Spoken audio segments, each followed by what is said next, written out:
సత్తెనపల్లి నియోజకవర్గ పరిధిలో 144 సెక్షన్ అమల్లో ఉంది. డీఎస్పీ గురునాథ్ బాబు.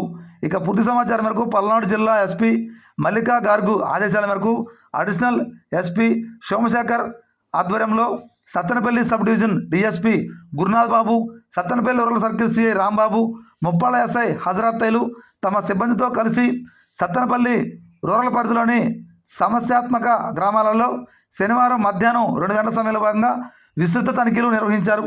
కట్టుదిట్ట చర్యల్లో భాగంగా నేరగాళ్లపై పోలీసులు కన్నేసి ఉంచాలని పేర్కొన్నారు.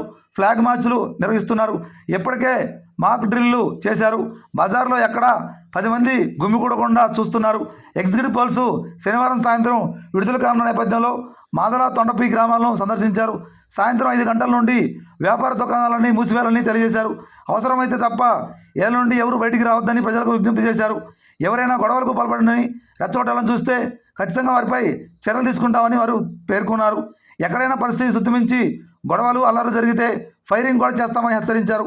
ముప్పాళ్ళ, రాజుపాలెం, నగరకల్లు, సత్తెనపల్లి రూరల్ మండలాల్లో ఓట్ల కౌంటింగ్ సమయంలో ఎలాంటి కక్షాదింపు చర్యలకు ఎవరూ పాల్పడకుండా ఉండేందుకు ప్రజలంతా ప్రశాంత వాతావరణంలో ఉండేలా తమ సిబ్బందితో కలిసి ప్రత్యేక నిఘా వ్యవస్థను, కేంద్ర బలగాలను కలిగి ఉన్నామని వారు పేర్కొన్నారు.